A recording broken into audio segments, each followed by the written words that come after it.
local host and speaker po ng DXN Philippines, Miss Rosan Sotomayor. Isa sa mga dahilan kung bakit tayo ay nakikita natin yung resulta at walang resulta, ay depende yun sa ating ginagawa. Lahat naman tayo may 24 hours, tama? Yun. So kasi kapag klaro, may clarity dun sa ating purpose, sa ating ginagawa, alam natin ang bawat action. At kahit na ang dami-dami natin mga gawain, alam natin paano natin i-schedule yung ating mga gawain. So kahapon lang naman ay nasa saturation ako sa lipa. Di po ba? Umulan, umaraw, sugod kami. Kasi ano ba naman ang Star Diamond, di ba, no? Yung ginagawa ko yun, halos tuwing may mga schedule kami, lagi ko lang sinasabi, distributor lang ako. Kasi kung hawakan ko yung position na yan, yung sinasabi ni partner Irene na yan na active diamond ako, baka ako nasa comfort ng bahay ko, bukas ang aircon. Diba? Ano ba naman? May pambayad naman ako. Diba? Sabi nga kumikita naman. So, ibig sabihin, hindi ko i-ingin sa asawa ko yung pambayad ko sa aircon, tama? Yes. Kaso, may guts ako May guts ako na mamili kung ano ang gagawin ko sa araw na magiging productive ako mismo. So bakit? Bakit naging ganun kaklaro? Hindi nagiging ganun kaklaro ang isang bagay. Hindi dahil sa nasa right company tayo. Wala ang right company kung wala ang right mindset sa atin. Yes! Tama? Naniniwala kayo doon? Yes! Kasi isipin ninyo ang asawa ko ay kapitan. Kapitan sa PNP, di po ba? Ayan, naka-video pa na siya, sorry. Hoy! Hoy! Pero, supposed to be, dapat nandun lang ako sa bahay. May di ba akong anak? Hoy! Miranda! Grabe naman yan! Ano ba yan? Akala ko isa lang. Isipin niyo po ako na talaga akong problema sa aking mga gawain sa bahay. Pag lumabas ako ng bahay namin, makikita ko ang dami kong dapat walisin. Pag pumunta ko sa area dito, ang dami kong dapat labhan. Pag pumunta ko sa kitchen namin, ang dami kong dapat ayusin.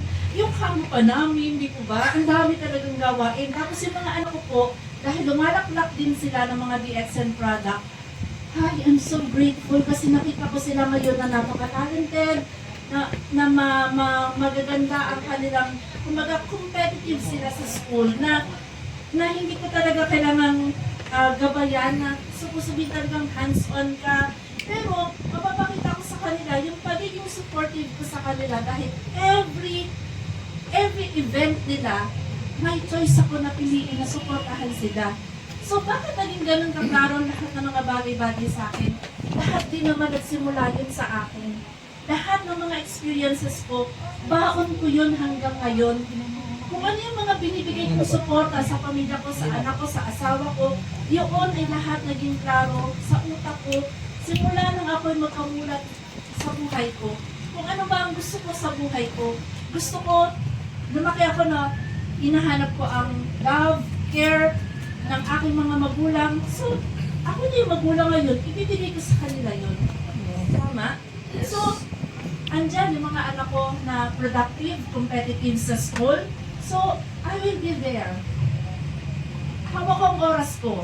After ko ng pagkausap sa kanila, pag-support ko sa kanila, dismiss na naman ako sa mga magulang.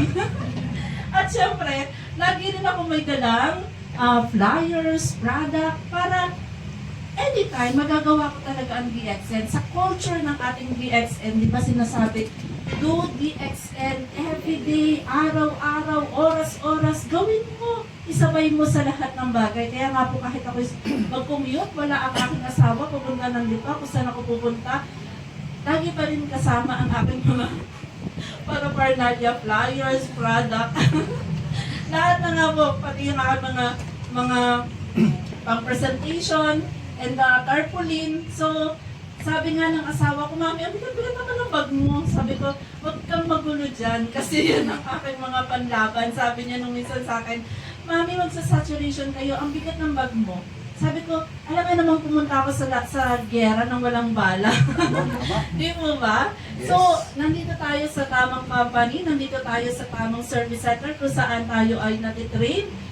I-grab niyo po yung opportunity kasi alam ko lahat po kayo ay may mga pangarap. Bakit kayo nandito sa DXN? Tama po ba? Yes.